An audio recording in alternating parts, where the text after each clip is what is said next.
അപ്പോൾ ഞങ്ങൾ സംസാരിച്ചിരുന്ന കൂട്ടത്തിൽ ദിലീപ് എന്നോട് ചോദിച്ചു, എന്നെ ഒരു അനുജനായിട്ടല്ലേ ചേട്ടൻ കാണുന്നത്? അതെ, ഇപ്പോഴും അങ്ങനെയാണ്. ഒരു കാര്യം ഞാൻ പറയട്ടെ, ഇഷ്ടമില്ലെങ്കിൽ ചെയ്യണ്ട, ഞാൻ പറഞ്ഞിട്ടില്ല, ചേട്ടൻ കേട്ടിട്ടില്ല.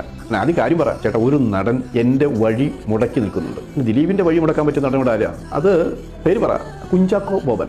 കുഞ്ചാക്കോ ബോബൻ നിങ്ങളുടെ വഴി മുടക്കണം എങ്ങനെ? കുഞ്ചാക്കോ ബോബന് കുറേ പടങ്ങളിൽ അഭിനയിക്കുന്നു, വീട്ടുകാർക്കും മറ്റുള്ളവർക്കും എല്ലാവർക്കും ഇഷ്ടപ്പെട്ട നടനാണ്. അത് തന്നെയാണ് പ്രശ്നം. വീട്ടുകാരുടെ ഇഷ്ടപ്പെട്ട നടനായിട്ട് ഞാൻ മതി. അവനിലേക്ക് പോകുമ്പോൾ അത് എൻ്റെ വഴിയാണ് മുടക്കം വരുന്നത്. ഒന്ന് എഴുതി കൊല്ലണം, എന്ത് വേണമെങ്കിലും തരാം. ഞാൻ പറഞ്ഞു, ദിലീപേ എനിക്ക് പറ്റില്ല. ചേട്ടൻ വേണ്ട, ഒരു കാര്യം ചെയ്യും, ഇവിടെ പത്രക്കാരനായിട്ട് ചേട്ടൻ മാത്രമല്ലല്ലോ ഉള്ളത്, വേറെയും ഉണ്ടല്ലോ. അതായത് മദ്യത്തിനും കാശിനും എഴുതുന്നവർ ഇവിടെ ഉണ്ടെന്ന് എനിക്കറിയാം. അവരിൽ ആരെയെങ്കിലും ഞാൻ അന്വേഷിച്ച് പിടിച്ചോണ്ട് ചേട്ടന് വിഷമമില്ലല്ലോ, എനിക്ക് വിഷമമില്ല. അയ്യോ, ഞങ്ങളുടെ ദിലീപേട്ടനെ പറ്റി ഇങ്ങനെയൊന്നും പറയല്ലേ.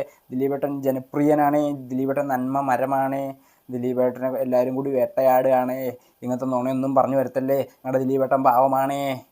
ഞാൻ വെറുതെ അല്ല കുഞ്ചാക്കോ ബോബൻ കുറച്ച് നാൾ ബ്രേക്ക് എടുക്കേണ്ടി വന്നത്.